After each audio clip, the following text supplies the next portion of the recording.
ఎవరైతే డబ్బులున్న వాళ్ళు బాపత్తు బడా బాబులు పెట్టుబడిదారులు వాళ్ళ కంపెనీలో పనిచేసే వాళ్ళ పట్ల హింతహీనంగా చూస్తారని చెప్పి ఎక్కడికక్కడ పనిచేస్తున్న వ్యవసాయ కార్మికులు మహిళలు దానికి సపోర్ట్ చేస్తున్న ఎంతోమంది మేధావులు దేశవ్యాప్తంగా మహిళల పక్షాన నిలబడి వాళ్ళ హక్కులను గుర్తించాలి, వాళ్ళ న్యాయమైన సమస్యలను పరిష్కరించాలని చెప్పి పెద్ద ఎత్తున ఆందోళన చేస్తే అప్పుడు ఈ యొక్క ప్రతిపాదన వచ్చింది. మహిళలు మార్చి 8న ప్రతి సంవత్సరం ఆ రోజు తమ సమస్యలేంటో చెప్పుకోవాలి, ఆ రోజు సమావేశం ఏర్పాటు చేసుకోవాలి, ఆ రోజు తమ పడుతున్న బాధలేంటో చెప్పాలి, తమ కష్టాలకు కన్నీళ్లకు బాధలకు తెచ్చుకోవాలి. అది కుటుంబ సమస్య అయినా ఇతర సమస్య అయినా ఏ సమస్య అయినా ఇప్పుడు మాట్లాడుకొని చర్చించుకొని ఒక తీర్మానం చేసుకొని పోరాటాలు సన్నద్ధంగా ఏ సమస్యమైనా ఓట్ల ద్వారా సీట్ల ద్వారా సమస్యలు పరిష్కారం కావు. మనం చేయి కలిపి పోరాడితేనే సమస్యలు పరిష్కారం అవుతాయి. ఆనాడు లాఠీ దెబ్బలు తిన్నారు, ఆనాడు గుండాల చేతుల్లో రౌడీల చేతుల్లో చనిపోయారు. అట్లా త్యాగాలు చేస్తే తప్ప మన సమస్యలు పరిష్కారం కావు అని చెప్పేదే అంతర్జాతీయ శ్రామిక మహిళా దినోత్సవం. కాబట్టి ఎవరు ఉట్టిగా ఇవ్వరు. ఈరోజు మనం కాంతిశికులుగా, ఈరోజు మనల్ని రాష్ట్రంలో కాని వాళ్ళుగా, లేకపోతే ఇక్కడ మనకు సంబంధం లేని వాళ్ళ కనీసం రేషన్ కార్డు నుంచి పిల్లల చదువు వరకు వైద్యం వరకు కూడా మన నిర్లక్ష్యం చూపిస్తున్నారంటే మన మనుషులుగా చూడటం లేదు. అంటే ఈ దేశంలో పుట్టిన ప్రతి పౌరుడికి జీవించే హక్కు ఉంటుంది, పనిచేసే హక్కు ఉంటుంది, ఎక్కడైనా తనకు స్వేచ్ఛగా స్వతంత్రంగా ఉండే హక్కు ఉంటుంది. కానీ ఇక్కడ పాలకులు ప్రభుత్వాలు ఏం చెప్తున్నాయి? మీకు ఇక్కడ హక్కు లేదు, మీకు ఇక్కడ ట్రీట్మెంట్ జరగదు, మీకు ఇక్కడ రేషన్ కార్డు రావు, మీకు డబ్బు ఇవ్వదు, మీకు మీ పిల్లలు చదివించదు, మీరు ఎక్కడి నుంచి వచ్చారో అక్కడికి మాత్రమే వెళ్ళండి అని చెప్తా ఉంది. ఇది రాజ్యాంగం వ్యతిరేకమైనది, ఇది అప్రజాస్వామికమైనది. మనం ఎవరితో పోరాడాలి? ప్రభుత్వ అధికారులతో కాదు. మనం ఓట్లేసి గెలిపించిన ఎమ్మెల్యేలు ఎంపీలు స్థానిక ప్రజాప్రతినిధులు ఎవరైతే ఉన్నారో వాళ్ళ ఇళ్లను చుట్టుముట్టాలి. కేవలం ఈ సంగారెడ్డిలో ఉన్న వాళ్ళు మాత్రమే పోరాడితే సాధ్యం కాదు. తెలంగాణలో ఎంతమంది అయితే మనలాంటి వాళ్ళు ఎంతమైతే ఉన్నారో అక్కడ ఎక్కడెక్కడ ఉన్నారో తెలుసుకొని వాళ్ళందరినీ సంఘటితం చేయాలి, ఐక్యం చేయాలి, కలిసి మాట్లాడుకోవాలి. పెద్ద ఎత్తున ప్రభుత్వం ముందు అదే అసెంబ్లీ ముందు ముట్టడించి పనిచేసి మన సమస్యను పరిష్కరించుకోవాలి. ఇది చిన్న సమస్య కాదు. ఇది పైకి ఎంతో మేము పరిష్కరిస్తాం, అది చేస్తాం, ఇది చేస్తామంటారు. కానీ ఇది ఎంతో ఉన్నతమైన పోరాటం చేయాల్సిన పరిస్థితి. ఇది మామూలు విషయం కాదు. నాకెందుకు లేదు, నేను ఈ దేశంలో పుట్టలేదా, నేను ఈ దేశం పౌరురాన్ని కాదా, మా కుటుంబం ఈ దేశంకు సంబంధించిన వారసులు కాదా, మేము బయట దేశం నుంచి వచ్చామా, మేము శత్రు దేశాల నుంచి వచ్చామా, కాబట్టి మా పిల్లలు ఇక్కడే పుట్టారు, మా అమ్మ నాన్న ఇక్కడే ఉన్నారు, మా చదువు సందరు ఇక్కడే కొనసాగాయి, మేము ఇక్కడే పెళ్లి చేసుకున్నాం, ఇక్కడే సంసారం చేస్తున్నాం, ఇక్కడే మా పిల్లల భవిష్యత్తు ఉంటుంది, మా భవిష్యత్తు ఉంటుందని చాటి చెప్పాల్సిన అవసరం మనకు ఉన్నది. అట్లా చెప్పకపోతే వీళ్ళు ఏదో మాట్లాడుతున్నారు, ఏదో చేస్తున్నారు, తూతూ మంత్రంగా మీకేమైనా కావాలి అంటే సరే సంక్షేమ పథకాలు ఏమైనా వస్తే చూద్దాంలే, మీకు ఓటు హక్కు ఉంటుంది కానీ సమస్యలు పరిష్కరించమని అడిగే హక్కు లేదు అని చెప్తున్న క్రమంలో మేము ఓట్లు ఎందుకు వేయాలని అడగాల్సిన అవసరం ఉంది. అట్లా అడగగలిగినప్పుడు మాత్రమే మన సమస్య ఏంటో వాళ్ళకి అర్థమవుతుంది. అట్లా అడిగి పోరాడితేనే మన సమస్య పరిష్కారం అవుతుందని గ్రహించి, కాబట్టి ఇది చిన్న సమస్య కాదు, ఇది చాలా పెద్ద సమస్య, ఇది తెలంగాణ సమస్య, ఇది దేశ సమస్య, మీ సమస్య, మీరు చిన్న సమస్య, మీ కుటుంబ సమస్య కాదు. ఇది మనలాంటి వాళ్ళు తెలంగాణలో ఉన్న వాళ్ళందరి సమస్య. మన సంగారెడ్డిలో ఉన్న వాళ్ళం ఒక 100 మందో 200 మందో మాట్లాడితే విన్నవిస్తే ఈ సమస్య పరిష్కారం కాదు. 100 మంది ఉన్నారు ఈ తెలంగాణ రాష్ట్రంలో. వాళ్ళందరినీ సమీకరించాలంటే మీరు త్యాగాలు చేయాలి, సంఘమాతరం ముందుకు నడవాలి, మన బంధువులు ఎవరో మన రక్త సంబంధికులు ఎవరో గ్రహించాలి, వాళ్ళతో కలిసి సంఘాలు ఏర్పాటు చేయాలి. మమ్మల్ని తెలంగాణలో భారతదేశ పౌరులుగా తెలంగాణలో మాకు అన్ని వర్గాలతో పాటు మాకు కొన్ని హక్కులు ఉన్నాయి, ఆ హక్కులు మా విన్నవిస్తున్నాం, వాటిని పరిష్కరించమని చెప్పి డిమాండ్ చేయాలి. అప్పుడు డిమాండ్ చేసినప్పుడు మాత్రమే ఈ అంతర్జాతీయ శ్రామిక మహిళా దినోత్సవ కర్తవ్యాన్ని మీరు నెరవేర్చిన వాళ్ళం అవుతారు. ఇంకో సమస్య ఏంటో తెలుసా? మనతో పాటు చాలామంది పేపర్లు ఏర్చుకునే వాళ్ళు, ఎక్కడి నుంచో పొట్ట చేత పట్టుకొని వచ్చిన వాళ్ళు, హోటల్లోనో లేకపోతే ఇతర చిన్న చిన్న మిషన్లను పనులు చేసేవాళ్ళు చాలామంది మహిళలు ఉంటారు, వాళ్ళ పిల్లలు ఉంటారు. వాళ్ళని పాపం అక్కడ వదిలేసి ఎక్కడెక్కడో బతుకు తెరుగు పోతారు. ఆ పిల్లలకు రక్షణ ఉండదు, భద్రత ఉండదు. కానీ వాళ్ళను మనుషుల కంటే వాళ్ళ మనుషులనే విషయాన్ని మర్చిపోతారు. కానీ కుక్కల కన్నా పశువుల కన్నా విలువ ఉంటుందేమో, కానీ అలాంటి వాళ్ళకు విలువ లేకుండా పోతా ఉంది. చీదరింపులకు గురవుతున్నారు, అసహాయానికి గురవుతున్నారు, వాళ్ళు మనుషులుగా గుర్తించబడలేదు. కాబట్టి మీ పోరాటంలో అలాంటి వాళ్ళు ఎవరైనా ఉంటే సమీకరించాలి, పోరాడాలి. వాళ్ళకు కూడా హక్కు కావాలి, నివాస స్థలాలు కావాలి, వాళ్లకు గౌరవనీయమైన జీవితం కావాలి, వాళ్ళ పిల్లలు భద్రంగా చదువుకోవాలి, వాళ్ళ ఆరోగ్యం బాగుండాలి అని రాజ్యాంగంలో రాసుకున్నాం. కాబట్టి వాళ్ళందరినీ గుర్తించాల్సిన అవసరం ఉందని అంతర్జాతీయ శ్రామిక మహిళా దినోత్సవం ప్రతిపాదిస్తుంది, డిమాండ్ చేస్తుంది. మరి అట్లా పోరాడే వాళ్ళు, వాళ్ళని సంఘటన పరిచే వాళ్ళు ఎవరున్నారు? మనలో నుంచే రావాలి. ఏదో అన్నవాళ్ళు వస్తారు, అక్క వాళ్ళు వస్తారు, ప్రతి సంవత్సరం ఇట్లనే ఏదో కార్యక్రమం పెడతారు, 4 ముచ్చట్లు చెప్తారు. అన్న నాలాంటి వాడు వచ్చి ఒక పాట పాడతాడు, చలో అక్కడ ఫోటో తెచ్చుకుంటాడు, వెళ్ళిపోతాడు, అంతే అని మనం ముచ్చట్లు చెప్పుకుంటాం. ఏ క్యా హై జీ బులాతే ఉన్న బులారే జాएंगे बात करेंगे 2-5 मिनट आधा घंटा बैठेंगे उन्हें वैसे बोलते रहते हैं, हम वैसे देख लेते रहते हैं, कौन भी करने वाला कुछ भी नहीं है అనేస్తారు. నిజంగా అలా కాకుండా हम लड़ना लड़े तो ही सब कुछ होता, तो कैसा करेंगे, ఎట్లా చేద్దాం అంటే మీకు మొదటగా మనకు పాలకుల మీద ఉన్న భ్రమలు తొలగాలి, పార్టీల మీద ఉన్న భ్రమలు తొలగాలి, వాళ్ళు చేస్తారని భ్రమలు తొలగాలి.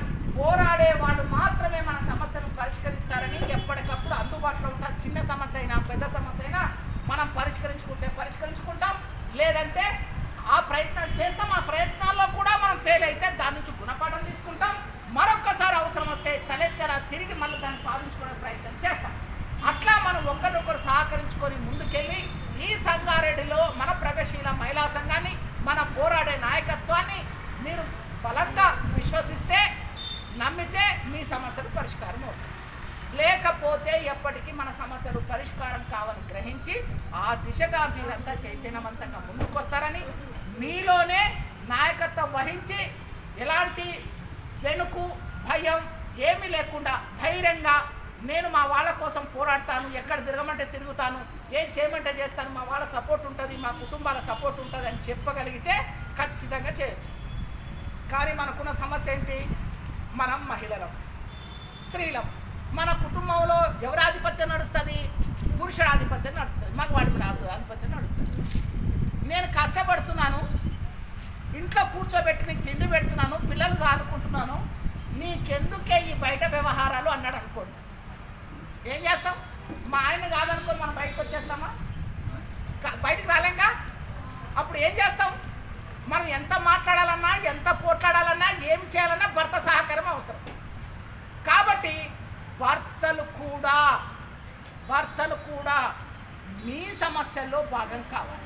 ఎందుకంటే మీదొక్క సమస్య కాదు, ఇక్కడ పిల్లల సమస్య, భర్తల బాధ్యత కూడా ఉంటుంది. కాబట్టి భర్తలు కూడా మనకు సహకరిస్తే అది పెద్ద ఉద్యమంగా మార్చది. ఏ ఉద్యమమైనా పురుషులతో స్త్రీలు, స్త్రీలతో పురుషులు కలిసి వస్తేనే సమస్య పరిష్కారం అవుతుంది, లేకపోతే ఆ సమస్య పరిష్కారం కాదు. ఇది ఆడవాళ్ళ సమస్య, మనకెందుకులే, ఫోన్లే అట్లా 5-10 నిమిషాలను వదిలేయకూడదు. ఇది మనందరి సమస్య, నా సమస్య, నా కుటుంబ సమస్య అని కూడా భర్తలు అనుకునేలా మీరు భర్తలను మెప్పించాలి, వాళ్ళని ఆలోచింప చేయాలి. అట్లా చేయగలిగితేనే భర్తలు మనకు సహకరిస్తారు.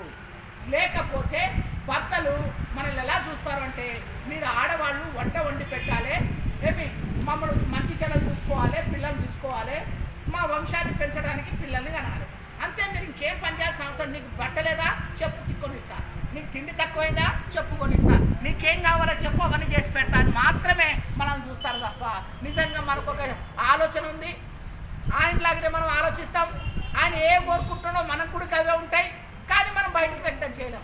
ఎందుకు? మనం మహిళలం కాబట్టి. మహిళలకు సిగ్గు, లజ్జ, బిడియం అన్నీ ఉంటాయి, మగవాడికి ఏముంటుంది. అందుకే స్త్రీ స్వేచ్ఛ అంటే ఏమంటారు, నేను బట్టలు తీసుకొని రోడ్డు మీద తిరుగుతాను, నువ్వు తిరుగుతావా, బట్టలు తీసుకొని రోడ్డు మీద తిరుగుతావా అని మనకు ఎదురు ప్రశ్న. చూడు ఎలా ఉంటుందో, అంటే ఎంత దుర్మార్గం ఇది. అంటే ఇక్కడ సమస్య ఎక్కడున్నది, మనల్ని మనుషులుగా గుర్తించడం లేదు, కేవలం బానిసలుగా 10 మనుషులుగా మాత్రమే గుర్తిస్తున్నారు. ఇక్కడ మనం గుర్తించాలి.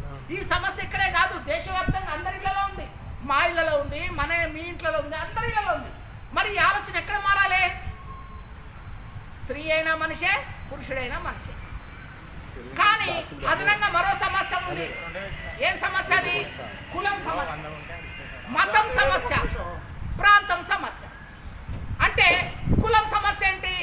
వీళ్ళు తక్కువ కులం వాళ్ళు, మేము ఎక్కువ కులం వాళ్ళు. మళ్ళీ ఇంకో సమస్య ఏంటి? ప్రాంతం సమస్య. వీళ్ళు ఇక్కడ వాళ్ళు కాదు, ఎక్కడి నుంచో వచ్చారు, ఇదొక సమస్య. మళ్ళా మతం సమస్య. నువ్వు హిందువా, కృష్ణువా, జైనువా, క్రిస్టియన్వా అనేది ఒక సమస్య. అంటే ఇలాంటి సమస్యలో మొట్టమొదటి నష్టపోయేది ఎవరు? మహిళలే, స్త్రీలే. వాళ్ళే ఆ బడ్డనంతా భరిస్తారు, వాళ్ళ పిల్లలు మాత్రం బాధలు భరిస్తారు. కాబట్టి మనకు మనుషులైన తర్వాత మనుషుల మధ్య పుట్టుకతో మనకి ఏ మతమో తెలియదు, ఏ కులమో తెలియదు, ఏ ప్రాంతమో తెలియదు.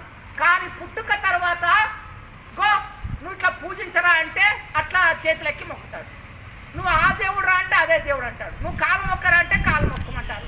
మన వాళ్ళు ఇంకా బరి తెగించేం ఏం తయారు చేస్తారు తెలుసా పిల్లల్ని? అరే మీ నాన్నని తిట్టురా, మీ అమ్మని తిట్టు, మీ బావని తిట్టు, మీ చెల్లెని తిట్టు, కొట్టురా, సినిమాలో ఫైటింగ్ డిషుమ్ డిషుమ్ కొట్టు అంటే వాడు ఏం చేయాలి? మనం ఎట్లా నేర్పితే అట్లా ఫైటింగ్ చేస్తాడన్నమాట. ఎప్పుడైతే ఫైటింగ్ వాడు ముద్దు ముద్దుగా ముచ్చట్లాడుతుంటే మనం ఎంతో చక్కగా ఆనందంగా నవ్వుకుంటాం, ఎత్తుకుంటాం, ముద్దాడతాం.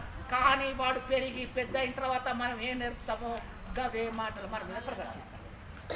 నువ్వు లంజా అంటే లంజా అంటాడు, దొంగ అంటే దొంగ అంటాడు, తంతానంటే తంతాడు, నిజంగా అంటాడు. అంటే మనం ఏం నేర్పుతున్నామో అది పిల్లలకు వస్తున్నది.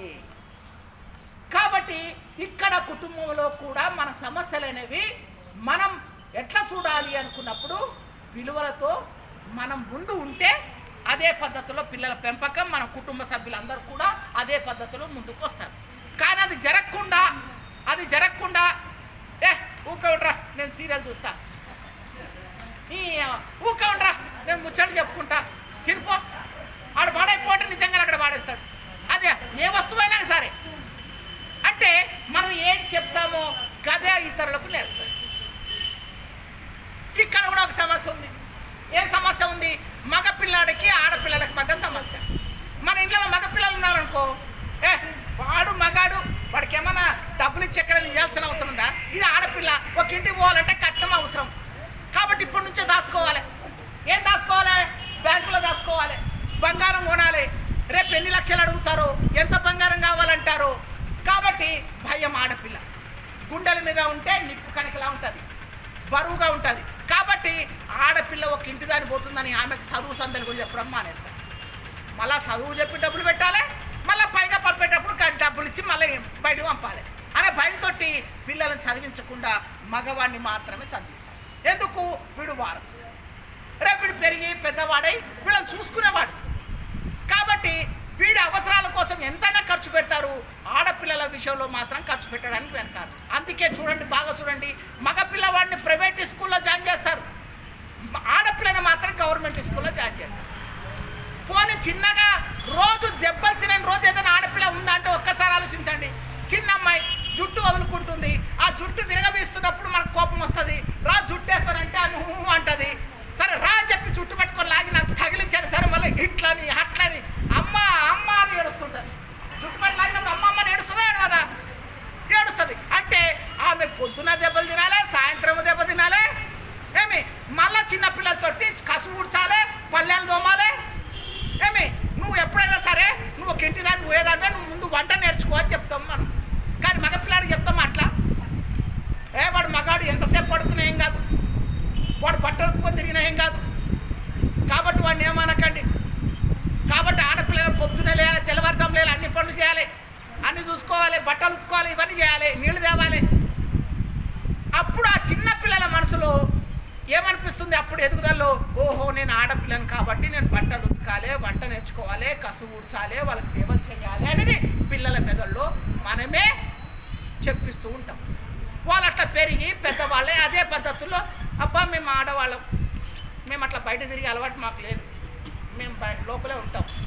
ఎవరైతే బయట తిరుగుతున్నారో వీళ్ళ దృష్టిలో అట్లా పెరిగిన ఆడపిల్లలు ఎవరైతున్నారో, ఎవరైతే బయట తిరుగుతున్నారో వాళ్ళు చెడిపోయిన ఆడవాళ్ళు, బరి తెగించిన ఆడవాళ్ళు.